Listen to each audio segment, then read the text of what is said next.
रायपुर अधिवेशन में कांग्रेस ने कहा कि विपक्षी एकता के लिए वो कोई भी कुर्बानी देने को तैयार है। क्षेत्रीय दल भी कांग्रेस से ऐसी ही अपेक्षा रखते हैं। लेकिन प्रश्न है कि कई राज्यों की ड्राइविंग सीट पर बैठे क्षेत्रीय दल कांग्रेस से किस हद तक और कितनी कुर्बानी की मांग कर सकते हैं। राजद का मानना है कि कांग्रेस को देश भर में सिर्फ 200 सीटों पर चुनाव लड़ना चाहिए और जिन राज्यों में क्षेत्रीय दल मजबूत स्थिति में है वहां की कमान उन्हें ही सौंप दी जाए। नीतीश कुमार और तेजस्वी यादव ने यह फॉर्मूला कांग्रेस के सामने पहले ही रख दिया था। कांग्रेस के कुर्बानी वाले बयान पर जदयू को भरोसा नहीं।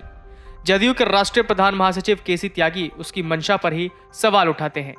तेजस्वी की बातों को आगे बढ़ाते हुए उन्होंने कहा कि छोटे दिल से बड़ा काम नहीं होता। अगर वो बड़ा भाई बने रहना चाहती है तो क्षेत्रीय दलों को सम्मान देना ही होगा।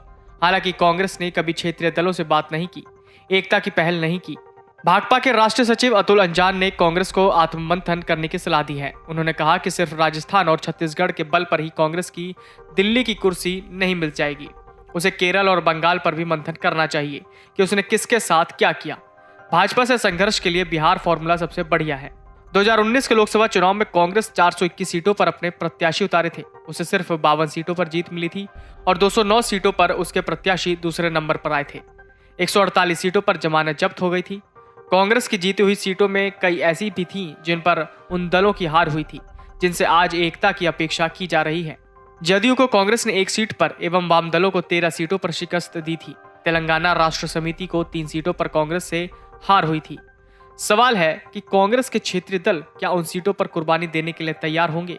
इसी तरह कांग्रेस जिन 209 सीटों पर दूसरे नंबर पर रही थी उन पर उसे जदयू ने 5, शिवसेना ने 7 एवं टीआरएस ने 8 सीटों पर हराया था। प्रश्न यहां भी वही है कि क्या कांग्रेस उन सीटों पर कुर्बानी देने के लिए तैयार है। कांग्रेस का अधिवेशन ऐसे समय पर हुआ जब कर्नाटक, मध्य प्रदेश, राजस्थान और छत्तीसगढ़ में विधानसभा चुनावी तैयारी जोरों पर है। सियासी दल अपना अपना एजेंडा सेट कर रहे हैं। कांग्रेस के सभी 3 राज्यों में अपने दम पर सरकार है, जिनमें राजस्थान और छत्तीसगढ़ में इसी साल चुनाव है। झारखंड, बिहार और तमिलनाडु में कांग्रेस सत्तारूढ़ गठबंधन में शामिल है।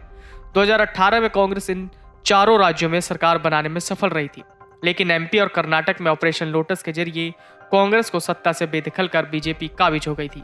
कांग्रेस का ये महाअधिवेशन ऐसे समय हो रहा है जब आगामी लोकसभा चुनाव में करीब 1 साल का समय बचा है और विपक्षी एकजुटता के संदर्भ में लगातार चर्चा हो रही है। विपक्षी एकजुटता के संदर्भ में पार्टी अपना रुख स्पष्ट करेगी। 2024 में कांग्रेस विपक्षी एकता के नाम पर क्षेत्रीय दलों की दबाव की राजनीति से निपटने का फॉर्मूला भी तलाशेगी। इसमें यह भी तय किया जाएगा कि देश के किस राज्य में किस सीट के साथ किस तरह का गठबंधन हो और सहयोगी दलों से रिश्ता किस हद तक रखा जाए। Video desk amarujala.com। डाउनलोड करें अमर उजाला ऐप और पाएं खबरें लगातार। अगर आप ये वीडियो YouTube पर देख रहे हैं तो हमारे चैनल को सब्सक्राइब करें और बेल आइकन को दबाना ना भूलें। अगर आप Facebook पर ये वीडियो देख रहे हैं तो हमारे पेज को लाइक करें।